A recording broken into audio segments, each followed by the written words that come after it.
Hello welcome जोहार नमस्कार। मैं एम एस सर की पाठशाला में आप सभी का हजारों बागों के नगरी से तहे दिल से स्वागत करता हूँ।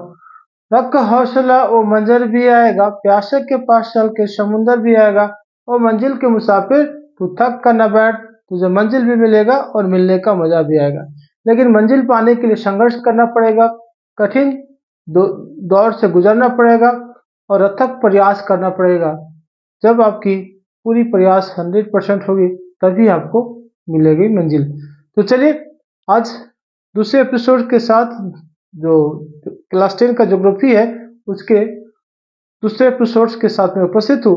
यहाँ पे आपको मृदा के बारे में जानकारी मिलेगा, पृथ्वी के जो संरक्षण के लिए पृथ्वी सम्मेलन हुआ था उससे संबंधित प्रश्न मिलेगा।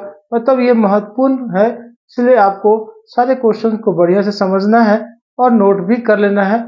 तो चलिए शुरू करते हैं ये सारे टॉपिक्स। ऐसा आर्थिक विकास क्या कहलाता है जो बिना पर्यावरण को नुकसान पहुंचाए और वर्तमान विकास की प्रक्रिया भविष्य की पीढ़ियों की आवश्यकता की अवहेलना ना करे। मतलब पर्यावरण को भी कोई नुकसान नहीं हो और फिर आने वाली पीढ़ी को भी फुलफिल करे उसकी आवश्यकता को, तो उसे कहते हैं सतत पोषणीय विकास। अब आपसे प्रश्न ऐसे भी पूछ सकता है कि सतत पोषणीय आर्थिक विकास से आप क्या समझते हैं, तो ये वाले डिफिनेशन बता दीजिएगा, हो जाएगा आंसर।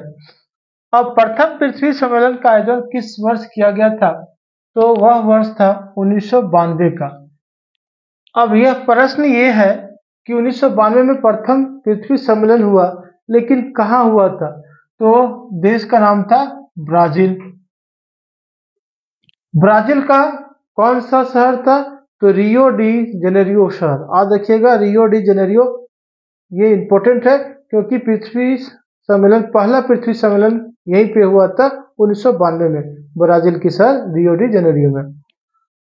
और उस सम्मेलन में, इस प्रथम पृथ्वी सम्मेलन जो 1992 में हुआ था, उसमें कितने देशों के राष्ट्राध्यक्ष उपस्थित हुए थे या शामिल हुए थे, तो लगभग कहा जाए 170 राष्ट्राध्यक्ष उपस्थित हुए थे। मतलब लगभग 170 देशों के हेड वहां प्रेजेंट थे।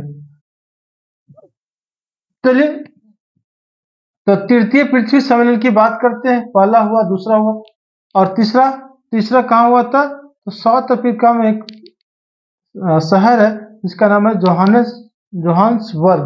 जोहान्सबर्ग में हुआ था तृतीय पृथ्वी सम्मेलन।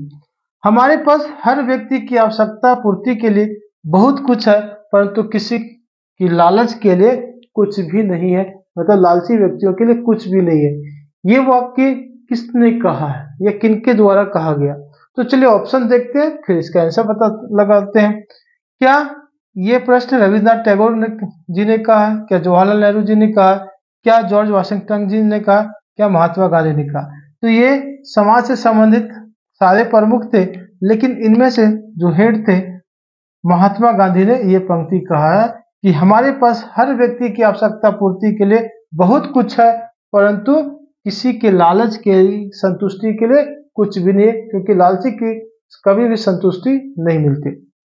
चलिए अगले प्रश्न की ओर चलते हैं। स्मॉल इज ब्यूटीफुल, छोटा बहुत ही सुंदर होता है, यह पुस्तक के लेखक कौन है, सुमेशर है, महात्मा गांधी है, अमर्त्य सेन है, या इनमें से कोई नहीं है, तो इस पुस्तक के लेखक सुमेशर जी हैं, इन्होंने ही लिखा है। किस कमीशन से सतत पोषणीय विकास की अवधारणा प्रस्तुत की, कोई कमीशन का गठन किया गया था और उसने सतत पोषणीय विकास की अवधारणा प्रस्तुत की, वही ये वाली डिफिनेशन जो है। तो सतत पोषणीय विकास की अवधारणा किसने प्रस्तुत की, रटलेज कमीशन, ब्रुंडलैंड कमीशन, दोनों या इनमें से कोई नहीं। अब हम लोगों को पता नहीं, ऐसा ऑप्शन है। तो पहला, दूसरा, तीसरा, चौथा, इन चारों को ध्यान से देखने के बाद पता चलता है कि ब्रुंडलैंड कमीशन जो था उसने सतत पोषणीय विकास की अवधारणा को प्रस्तुत किया।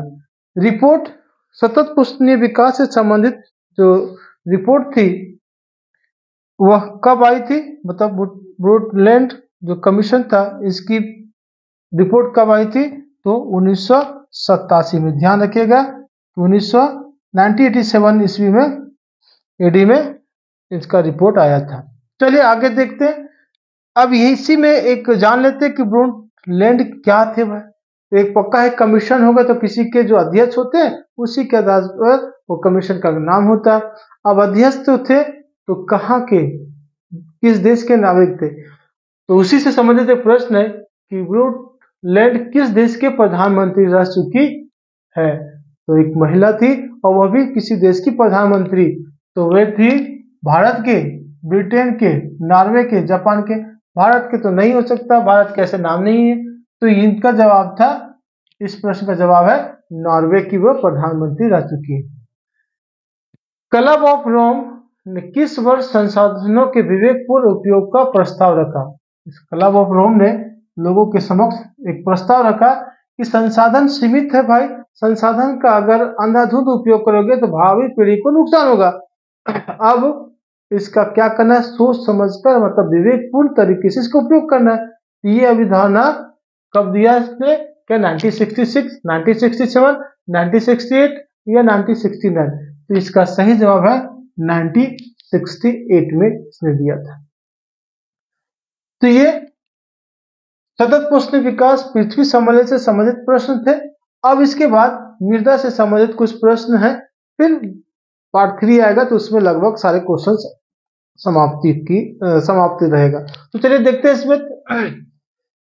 जिस भूमि पर खेती की जाती है उसे क्या कहते हैं? ये तो ऑप्शन से पकड़ा जाएगा ऐसे भी। क्या बंजर भूमि हो सकता है? नहीं हो सकता भाई। क्या वन भूमि हो, नहीं हो सकता।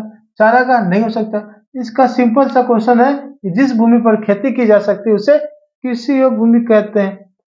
उत्तरी भारत की सबसे प्रमुख मिट्टी, उत्तरी भारत, अगर आपको इंडिया का मैप याद होगा तो ऊपर वाला जो पार्ट्स है,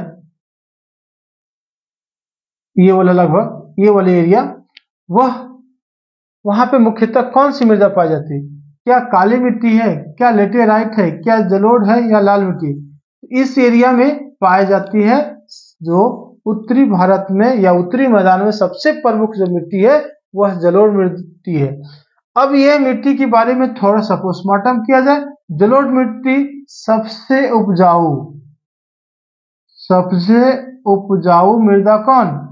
तो सबसे उपजाऊ मृदा जलोढ़ मृदा या जलोढ़ मिट्टी। ये और कहाँ पाया जाता है? उत्तरी मैदान में पाया जाता है या उत्तरी भारत में। ये जो नदियां डेल्टा का निर्माण करती है उन डेल्टाओं में भी पाया जाता है। तो नदियों की डेल्टा में, डेल्टा प्रदेश भी कह सकते हैं, डेल्टा प्रदेशों में भी जलोढ़ मिट्टी पाई जाती है, बहुत ही उपजाऊ होती है।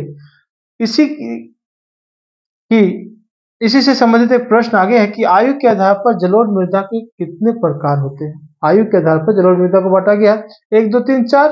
तो इसका ऑप्शन होगा सही 2। अब कौन कौन है भाई? जलोढ़ मृदा के 2 प्रकार होते हैं, तो कौन कौन होते हैं? एक होता है बांगर और एक होता है खादर। बांगर क्या होता है भाई? तो बांगर वह होता है जो पुराना जलोढ़ होता है, पुराने जलोढ़ मृदा जो कम उपजाऊ होती है, इसमें खेती तो होती है लेकिन इसकी उत्पादन शक्ति कम है। किसके तुलना में? खादर के तुलना में। क्यों? क्योंकि यह नए जलोढ़ है। खादर जो है वह नए जलोढ़ मृदा से बनता है। तो नए जलोढ़ मृदा ज्यादा उपजाऊ पोषक तत्व हो तो इसलिए अधिक उत्पादन होता है। तो आयु के आधार पर जलोढ़ मृदा को 2 वर्गों में या कितने वर्गों में बांटा जाता है? 2, पुराने जलोढ़ और नए जलोढ़। अब इसी से प्रश्न पूछ सकता है कि बांगर और खादर किसकी मृदा है? तो जलोढ़ मिट्टी की या जलोढ़ मृदा की। चलिए आगे देखते हैं। नेक्स्ट क्वेश्चन, किस मृदा को रेगर या सौतह जुताई वाला मृदा कहते हैं? रेगर मृदा या सौतह जुताई वाला मृदा किसे कहते हैं? तो रेगर मृदा लाल मिट्टी को, काली मिट्टी को, जलोढ़ मिट्टी को या लेटेराइट को? तो रेगर मृदा काली मृदा को कहा जाता है, रेगर मृदा। लाल मिट्टी ज्यादातर पाई जाती है, 4 ऑप्शन को देखना होगा तभी इसका सही जवाब दिया जा सकता है। क्या गंगा का मैदान में? तो गंगा का मैदान में तो पाया जाता है जलोढ़ मृदा, नहीं होगा। लद्दाख में तो पूरा भाई बर्फ ही, तो कहाँ मृदा? पर्वतीय मृदा हो सकता था। और ऑप्शन बच गया इसमें, दक्कन के पठार का पूर्वी और दक्षिणी भाग हो सकता है, इनमें से कोई नहीं। इसका सही जवाब होगा दक्कन के पठार का पूर्वी और दक्षिणी भाग में लाल मिट्टी पाया जाता है। अब लाल मिट्टी का रंग लाल क्यों? लाल मृदा का रंग लाल क्यों? क्योंकि इसमें पाया जाता है लौह अयस्क, जिसके वजह से लौह धातु पाया जाता है, जिसके वजह से इसकी कलर रेड होती है। चलिए आगे चलते हैं। अगला प्रश्न, कौन सी मृदा आमतौर पर रेतीली और लवणीय होती? अब ऑप्शन देखिए, अपने आप जवाब दे सकते हैं, काली मृदा, लाल मृदा, मरुस्थलीय मृदा, जलोढ़ मृदा। तो क्या हो सकता है जिसमें रेतीली होती है, रेत मतलब बालू, तो बालू किसका होता है? मरुस्थलीय मृदा की होती है। रेतीली मृदा या लवणीय मृदा। किस मिट्टी में लौह धातु की अधिकता होती है? तभी मैंने बताया ऊपर में, लाल मिट्टी। इसका सही जवाब है कि लाल मिट्टी में लौह धातु पाया जाता है, जिसकी वजह से उसका कलर रेड होता है। आगे, इनमें से किस राज्य में काली मृदा मुख्य रूप से पाई जाती है? यूपी, महाराष्ट्र, राजस्थान, झारखंड। लगभग सभी प्रांत में थोड़े थोड़े पाए जाते हैं, लेकिन अगर इस चारों का ऑप्शन में सबसे अधिक किसमें पाया जाता है, तो वह है महाराष्ट्र में। काली मृदा महाराष्ट्र में पाई जाती है। कपास की खेती के लिए कौन सी मृदा सबसे उपयुक्त है? तो कपास की खेती जो होती है वह काली मृदा से होती है। काली मृदा से ही काली मृदा में कपास की खेती होती है। इसीलिए काली मृदा को रेगर मृदा भी या रेगुर मृदा भी कहते हैं, या काली कपासी मृदा भी कहते हैं।